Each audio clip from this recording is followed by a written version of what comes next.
welcome back to my channel where I talk about crochet, spirituality, books, all those things. And today I'm actually not going to be talking about those things. I actually want to talk to you guys about something that I have been, I would say, really thinking about. As some of you guys know, like, I did get my degree in history and I did study the social sciences, so the way people interact has always been really interesting to me.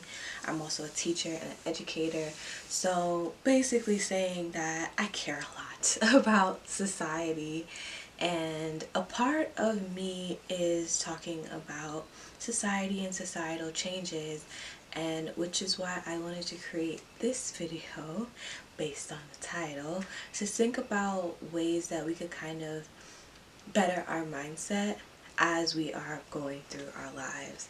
And today I really wanted to talk about doom scrolling.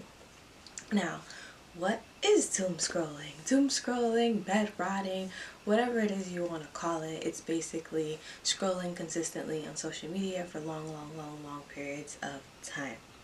Now, a lot of people have been making it a trend or think it's cute, or I'm sure you guys have experienced this as well, where you're going out with someone in person and they're on their phone or scrolling on TikTok, Instagram, even now YouTube Shorts, which is crazy. So I wanted to talk to you guys about some of the negative side effects of doom scrolling and what we can do instead of doom scroll, which is some hobbies and some hobby suggestions. So let's first start talking about what is doom scrolling and how it affects your brain. Doom scrolling refers to the act of compulsively consuming negative content or depressing content online, often to the point of feeling anxious, stressed, or depressed. Some characteristics are spending excessive time scrolling through social media, news websites, and other platforms, focusing primarily on negative centralized content, and the feeling of unease, anxiety, or depression after doom scrolling, and the ability to stop scrolling even when it has negative consequences.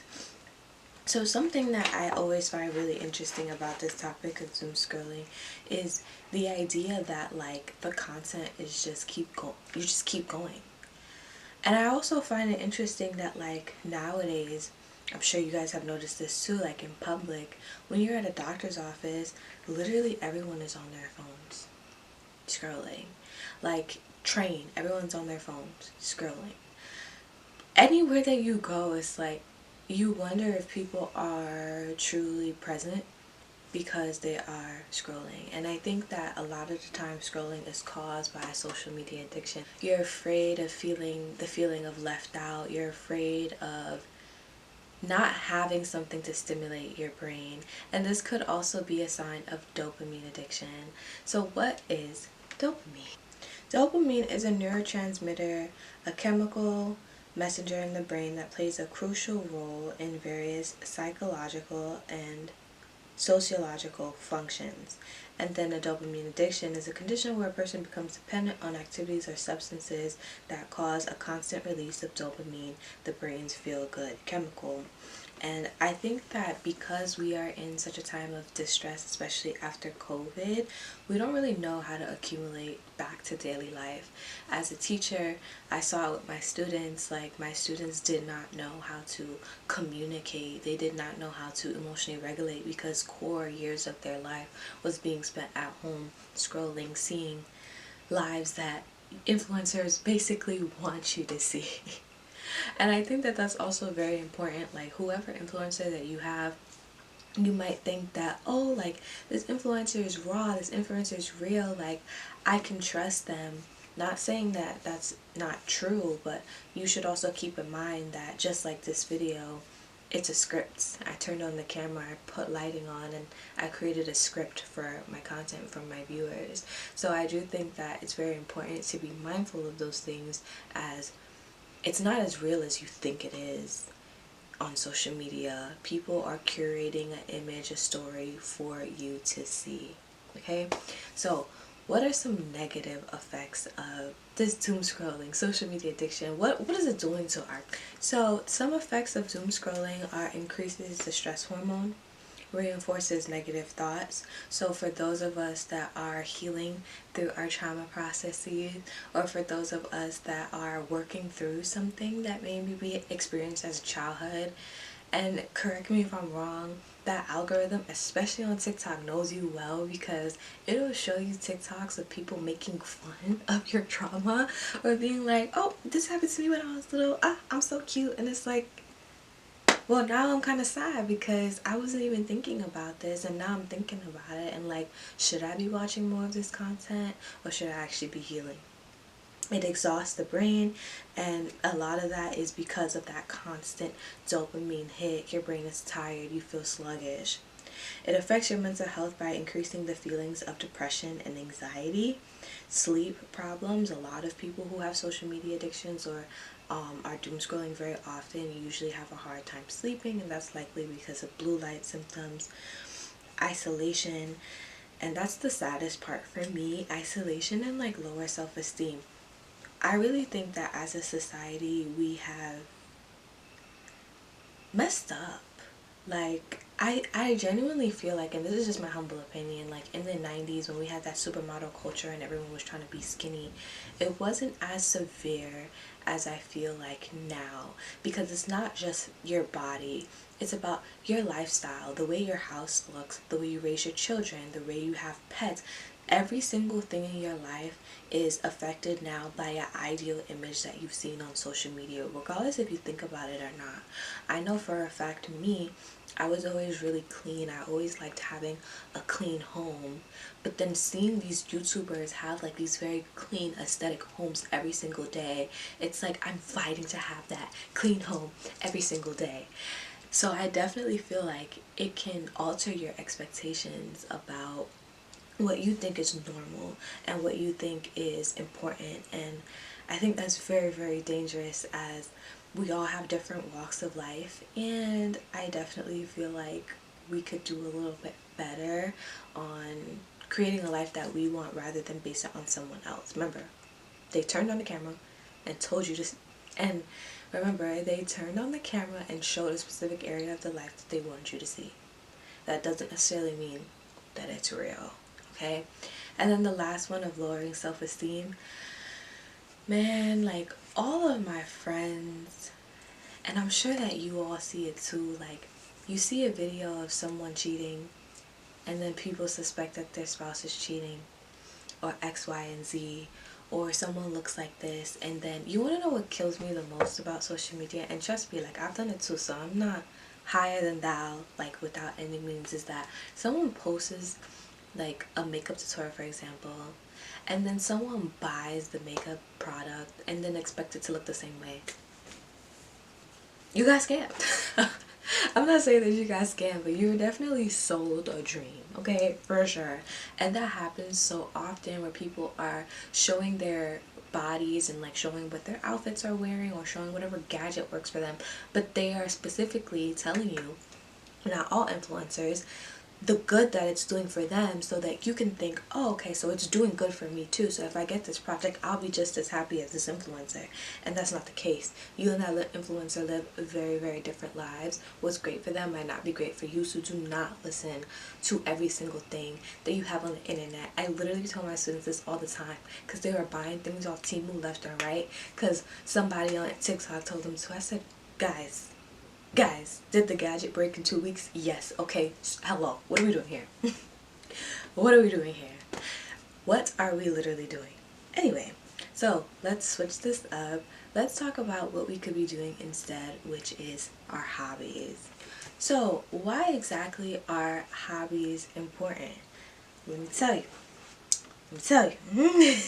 Hobbies can have a significantly positive effect on mental health by reducing stress, improving mood, boosting creativity, enhancing focus, providing a sense of accomplishment, and facilitating social connections.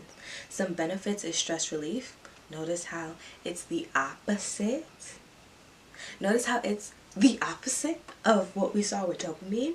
Mood enhancement, creativity boost, improved focus and concentration, sense of accomplishment, and social connections. Something that I think is really, really cool about hobbies is that you're getting smarter. doom scrolling, you're not. And I also think the biggest thing for me, which I always say, right, what is not the biggest thing for me, I also feel like the more that you do your hobbies, the more motivated you are in other areas of your life. I do truly believe that our social media addiction sometimes, as a society, literally hold us back from doing the things that we want to do, and I literally don't know why. Literally don't know why. Because lack of motivation was not necessarily on that list. I'm sure that it's probably on there on some study, but literally everyone in my life, and including like older people in my family, like y'all peep that too, like now the millennials and the baby boomers and the Gen X's are scrolling too. Like, what is going on? Like, my mom sent me like a whole bunch of YouTube shorts the other day, and I'm just sitting here like, girl, like, go garden or something. Like, why are you sending me so many shorts? And we all have a sense of what we should be doing or what we want to be doing, but instead scrolling takes up that time, and that's not cute. So in 2025, we're gonna stop scrolling. We're gonna keep it to a limit, maybe like 30 minutes a day, because anything more than an hour, to be honest, is going to be damaging your brain. Think about that. You can see 60 different things in an hour. Think about what that's doing to your brain. So here are some hobbies that I think might be beneficial to have outside of just social media. So I am going to kind of split this up, and I'm going to start based on our physical activities. So physical activities could be exercise, it could be dancing, it could be running, going for a walk in a park, etc., etc. These are really great if you have body goals that you want to meet. It's really great to get your blood pumping and moving, especially those who are struggling with anxiety. That action, your heart pumping, your sweating, could really, really help with your anxiety and stress management. And also it's fun, like it's something that you can do outside, it's something that you can do with friends or family. You could take a dance class, etc., and have a great time. The other one is our little crafty girlies, our crafty activities, and this could be anything from crocheting, hole punching, knitting, sewing, quilting, literally drawing, which takes a pen and a paper. You can find drawing, crochet, knitting, all these tutorials on YouTube University. It's free. You're already on YouTube Shorts. Like, you just go to the search bar and type in a tutorial and try something out. You literally do not know what you like. I always thought that I was really bad at drawing, and then I stopped that narrative and then I started drawing. I'm like, whoa, everything is a practice skill. Some people have talent born, obviously, but everything is a skill. Anyone can do anything with practice. And would you rather be learning something new than scrolling on the same depressing-ish on TikTok? I digress. Anyway, drawing, painting, coloring, which is even simpler. Get yourself a coloring book and color that in. And then we got our brain stimulating hobbies, which is puzzles. It could also be video games. And I also would like to say, for all the people out there that hate video games, I don't want to hear it. I don't want to hear video game hate. I don't know why. I think there's a very bad stereotype and stigma around like gamer boys, or like boys who play games and don't take care of their girlfriends, whatever. Girls can play games too. Are they thems can play games too and have a great time playing games. There is a game for everyone. There's puzzle games, RPGs, open worlds, roguelikes. There's so many different types of games that literally is going to improve your motor function, hand-eye coordination, and also improve your mood, obviously, if you're not doing too much of it, rather than scrolling. So think about that. You're immersed in a story and a world rather than just... So it is beneficial. I don't want to hear any video game hate. I really don't. I don't want to hear any video game hate. I'm just saying. You can tell me your concerns, obviously, but definitely be open-minded. Like, you know, I think a lot of times the reason why our society doesn't have as much hobbies is because we are lost of a sense of self. Like, you can do anything, Chief. Like, you literally can. Like, don't hold yourself back for no reason. You can do any of these hobbies. Don't feel like you can't. Another tangent. for a motivational speech. Anyway, for our brain hobbies, puzzles, we got video games. I also suggest Legos or building blocks. They have ones for adults now as well as kids. You can also do like those word games on your phone. Those stimulate your brain as well. And lastly, you can always take your hobbies and include some friends. So like book clubs, classes, go out to eat, movie night, game night, like all of these other things other than spending so much time with yourself. And on that note, I really hope you enjoyed this video. I really wanted to switch it up and do something that I feel like can actually help people, as I'm seeing that doom scrolling and bed rotting has been like almost a trend, and it's been making me feel very uncomfortable as a person, that multiple people are actively engaging in something that is not gonna make you necessarily happy in the end, especially for like kids nowadays. And I think the reason why I'm talking about this too is because it's so common. Like, I honestly don't think that I even have to tell you guys that. Like, you guys already know. It is literally so common. So instead of picking up your phone, pick up a book.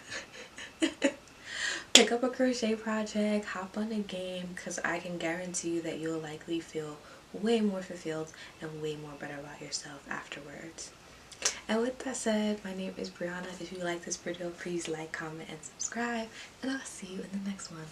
Bye.